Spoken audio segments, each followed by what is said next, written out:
The reason why this muscle gets sore, which is the fascia and the crossover between middle gluteal and superficial gluteal, is because the horse's hamstrings are sore. Now the two hamstrings are anchored just up from the tail. So the first one is semi-tendinosus and the next one up is semi-membranosus. Now it's always the semi-membranosus that tears, so you'll actually find scar tissue on either side of the spine when the feet have been trimmed incorrectly.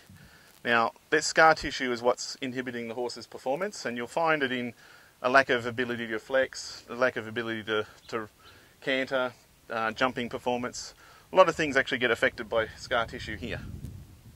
The reason why the scar tissue is formed, okay, so when the heels are low, it tilts the pedal bone into a negative planar position, which makes the horse uncomfortable, and it'll actually start straining this part of the leg, which will then flow on into the hamstrings, so that you're actually tearing the origin of the hamstrings right at the semi-membranosus, and it's quite a lot of scar tissue forms up there, but it's all coming from the low heel.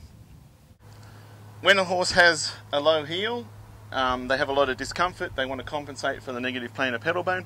They engage a muscle under the rib cage called the psoas muscle. Now it runs from under the rib cage to the front of the femur and the bottom of the hip, and what it does is allows the pelvis to change angle and rotate under.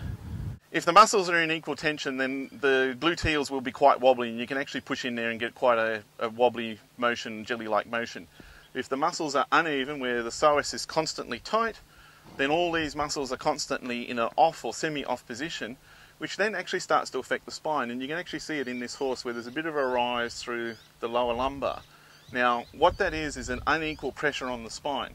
So the bottom half of the spine is constantly under tension and the top half of the spine is not under tension, so it starts to slowly rise up out of the body, and it's actually crushing the vertebral discs and changing the bony surfaces between the vertebrae. So at the cartilaginous points on the bones, there's actually more pressure on the bottom half of the bone than the top half, so there's actually more wear and tear, and the horse is then trying to compensate by holding everything in place with various other muscles. So once you change the feet, get the feet back to normal, shorten the toe, bring the heels up, this rise in the lumbar should disappear, and then all the gluteals should rise up, and the gluteals themselves should sit 1 to 2 inches above the point of hip. So the next step in assessing a horse is to see how the joints are moving, how the foot is set up on the leg. So our main aim is to hold the leg sort of around the fetlock, around the pastern area, and just sort of see if it moves freely, if it flops. On a really good horse, the hoof capsule itself will be very, very loosely attached to everything else, but as a horse gets sorer, you'll find that there's a lot of tension in this region. And the ultimate aim is to basically hold the cannon so that it's pointing at the hind cannon, and just assess whether the inside of the foot is longer than the outside. So if your medial side's lower than your lateral side, as in this case, you have to take more off the lateral side. Now the reason for that is, as the foot lands, it should never affect the balance of the bony column above it. The next thing you're looking for is, if you can see there's a medial-lateral balance, so the medial side's low and the lateral side's high, is to check the collateral grooves. The depth of the collateral grooves left to right and the depth of the tip of the frog is actually giving you a read where the pedal bone is. So if you look at the sole plane that's visible, it may be different to where the sole plane is that's defined by the actual deeper parts of the foot. Now the reason for that happening is the sole can be thick on one side and thin on the other, and it actually gives you a distorted view to where the sole truly should be. So if you look at these 3 points, they very rarely change due to sole thickness. The actual wear and tear doesn't really affect these 3. So if you use them to judge the true sole depth, all this sole plane that's above it can then be assessed whether it needs to be trimmed away or left to support the foot. When asking a horse to pick up its foot, basically make sure that they stand square, and they'll actually give you their foot themselves, so you don't actually force it off the ground. And the best place to pick up a foot is from around the back of the pastern. The reason for this is that you've got a lot more control over where the foot goes in case they've got a balance issue or they want to strike out at you. You've got quite a lot more control. Basically, a lot of people have been taught to pick up by the chestnuts, which gives you the horse half a chance to get you.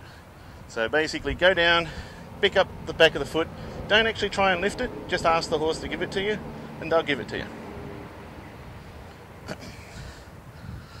Some of the tricks to be aware of when you're looking for medial lateral balance in the hoof capsule is that even though the foot may appear to be correctly balanced here in this position, the horse may have a deviation in the knee. So if it looks like it's balanced here but you don't trust it because the horse is walking funny, bring the foot down till it's almost on the ground. This will engage the knee, and once the knee is engaged, it'll give you a different position and a different interpretation of the medial lateral balance. Now, the closer the foot is to the ground is the more important balance of the foot, so don't trust it 100%, but certainly use it as the next guideline. And the last thing to think about is, what is the horse's head doing while you're trying to balance the foot? If the horse's head is rotated to one side or the other, it will actually make the foot rotate to one side or the other. So be aware, you can feel it through the tension in the leg, that when the horse is standing square, and ask the horse owner to keep the horse's head square, we'll keep the foot square, because if the horse's head moves, it will actually change the position of the foot. One thing to remember about a horse's balance is when you pick up one leg, the diagonally opposite hind leg is not really supporting the horse, it's only there as a balance point, so it won't have much weight on it, and you may even see it come off the ground. Don't worry about this, because that's just the normal way a horse supports itself. They'll be standing on the left fore if you've got the right fore up, and they'll be standing on the right hind, and that's normal. Now occasionally you'll see a horse that stands on two legs on one side, and generally that indicates that there's a problem in the hind end while you're working on the front end. So just be aware how the horse is moving. You should see the diagonally opposite hind be only lightly loaded or come up off the ground when you're moving this leg. So once you've got your balance medial to lateral, just double check that all the joints move freely and that the balance that you're going to trim to basically fits in with every motion that the foot makes. So you're just basically checking that there's no deviations deep in the foot or deep in the bones that you need to be aware of. It will just show up that the natural motion of the horse is free and easy. Okay, when you're going to assess the medial lateral balance of the hind feet, it's very similar to the front feet, except you don't have another leg to aim at, so you're just going to have to imagine a straight line on the ground behind the horse. But the same thing as picking up the front feet. Basically, when you bend down, you want to keep your hand to the outside and move all the way down to the back of the pastern, the fetlock region.